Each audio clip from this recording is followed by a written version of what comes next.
राज्यात लोकसभा निवडणुकीनंतर पार पडलेल्या विधानसभा निवडणुकांमध्ये महायुतीला घवघवीत यश मिळाले।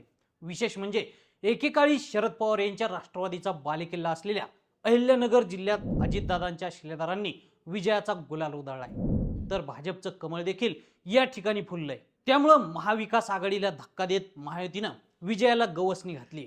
जिल्ह्यातील 12 विधानसभा मतदारसंघापैकी तब्बल 10 जागा महायुतीने जिंकल्या आहेत, तर या 10 पैकी 4 जागा भाजप तसेच अजित पवार गटाला देखील 4 आणि शिंदे सेनेला 2 अशा एकूण 10 जागांचा यामध्ये समावेश आहे।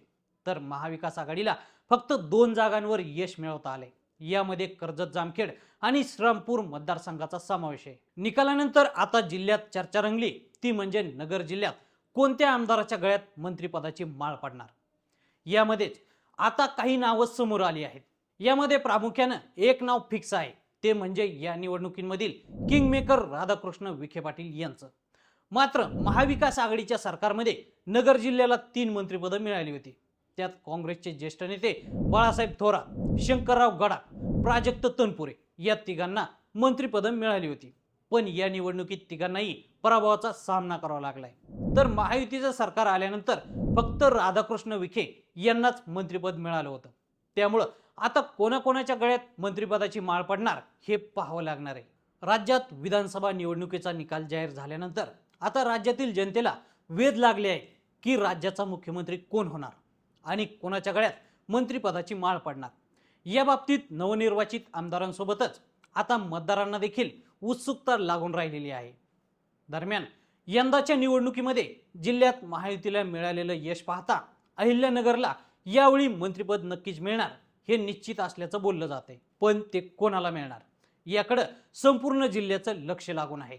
सध्या नगर जिल्ह्याचं एकंदरीत चित्र पाहिलं तर या ठिकाणाहून भाजपच्या दोघांना तर अजित पवार गटातील दोघांना मंत्रिपद मिळेल अशी चर्चा रंगली आहे। अहिल्यानगरमध्ये मंत्रिपदासाठी कोणकोणती नावं चर्चेत। यंदाच्या विधानसभा निवडणुकीमध्ये नगर जिल्ह्यात विखे पॅटर्न यशस्वी ठरलाय। आमदार राधाकृष्ण विखे हे किंगमेकर ठरले असल्यानं त्यांना कॅबिनेट मंत्रिपद मिळणार असं बोललं जाते। विखे हे सलग 8 वेळा निवडून आले असून ते ज्येष्ठ नेते आहेत। जिल्ह्यातील महायुतीच्या विजयाचे खरे शिल्पकार तेच ठरले आहेत। त्यापाठोपाठ भाजपचे दुसरे ज्येष्ठ नेते म्हणजे शिवाजीराव कर्डिले हे आहेत। तसेच तिसरं नाव हे शेवगाव पाथर्डी मतदारसंघातून तिसऱ्यांदा आमदार झालेल्या मोनिका राजळे यांचं आहे। जिल्ह्यात त्या एकमेव महिला आमदार असून त्यांचा देखील मंत्रिपदासाठी भाजप विचार करेल अशी एक शक्यता आहे। त्याचबरोबर अगदी निसटत्या पराभवाचा सामना करावा लागणारे माजी मंत्री राम शिंदे यांच्या देखील नावाची चर्चा आहे। भाजपाबरोबरच जिल्ह्यात अजितदादांचे 4 शिलेदार आमदार म्हणून निवडून आले आहेत। मात्र मंत्रिपदाच्या शर्यतीत कोपरगावचे आमदार आशुतोष काळे यांचं देखील नाव चर्चेत आहे। तर नगर शहर मतदारसंघातून आमदार संग्राम जगताप हे देखील तिसऱ्यांदा विधानसभेवर पोहोचले आहेत। त्यामुळे त्यांना देखील मंत्रिपदाची संधी मिळण्याची शक्यता वर्तवण्यात आली आहे। प्रचारांच्या पोस्टरवर तसेच कार्यकर्त्यांकडून प्रचारात लाल दिवा, भावी मंत्री अशा आशयाचे फलक नगर शहरात झळकले आहेत। मात्र कोणाच्या गळ्यात मंत्रिपदाची माळ पडणार हे लवकरच स्पष्ट होईल। तर मंडळी, तुम्हाला काय वाटतं, अहिल्यानगर जिल्ह्यात कोणाच्या गळ्यात मंत्रिपदाची माळ पडेल? आम्हाला कमेंट करून नक्की सांगा आणि असेच नवनवीन माहितीपूर्ण व्हिडिओ पाहण्यासाठी लेट्स अप मराठीला फॉलो करा।